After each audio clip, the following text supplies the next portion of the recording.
Okay, as promised, today's question, straight from the Facebook page. Now, I had quite a few questions in the comments and in the messages, but I'm going to go for this question in the comments today. From Timothy Caspel. What rep ranges do you think work in find? What rep ranges do I find work and build the best size of the majority of your workouts? Okay, well, the simple question is all of them.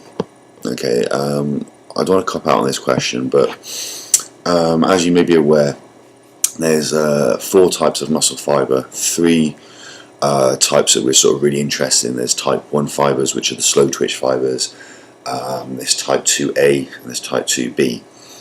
Now, low reps are usually categorized as 1 to 5 reps, and it is often said that low reps will stimulate the fast twitch muscle fibers, while high reps stimulate the slow twitch muscle fibers.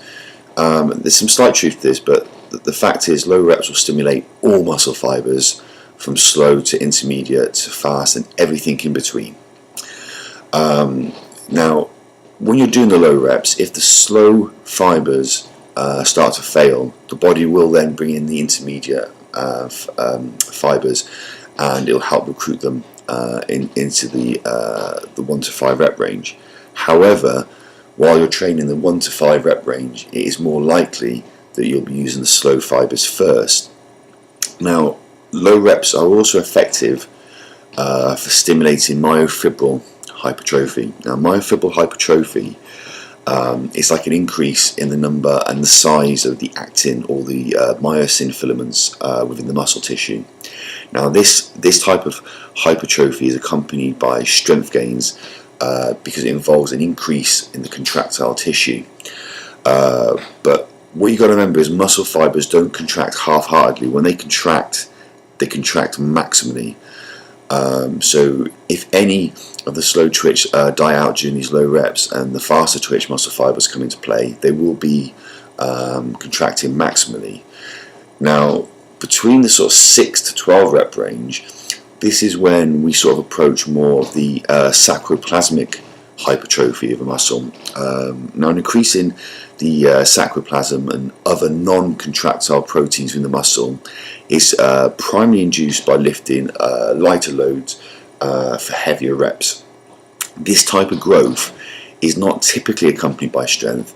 However, it is the primary reason why bodybuilders tend to be more muscular than, say, power athletes. Moderate rep ranges also induce an excellent muscle pump. Now, while the pump is often thought of as a short-term training effect, it may possibly result in a greater growth. Studies show that cellular swelling caused by an increase in protein synthesis and a decrease in protein breakdown to be very beneficial.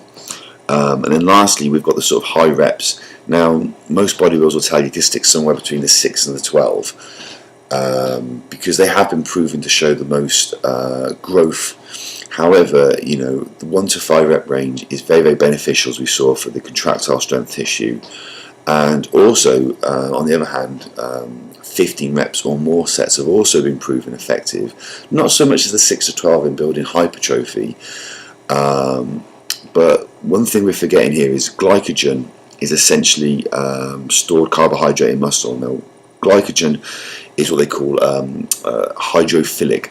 It causes muscles to swell because every gram of glycogen stores about 2.7, 2.8, 2.9, one of those figures, I'll look it up for you, grams of water with it.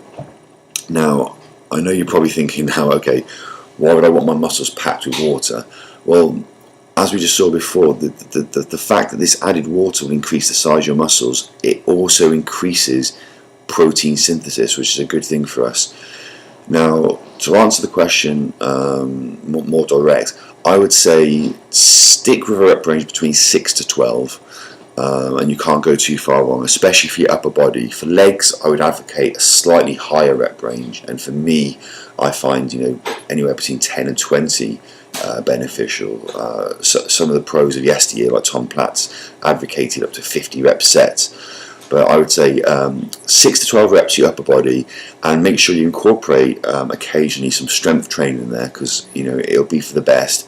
And also try and incorporate some higher rep sets in there as well, for the benefits that we just discussed. The low rep sets for the contractile proteins, the myofibril hypertrophy, and the higher reps basically to deplete your glycogen stores and for your body to supercompensate with an increased glycogen retention, which will pull more water into your muscles, and obviously will also improve and increase protein synthesis. I hope that's answered the question. It's very early here, so I'm still waking up, but I hope that's done some good. Thanks so much.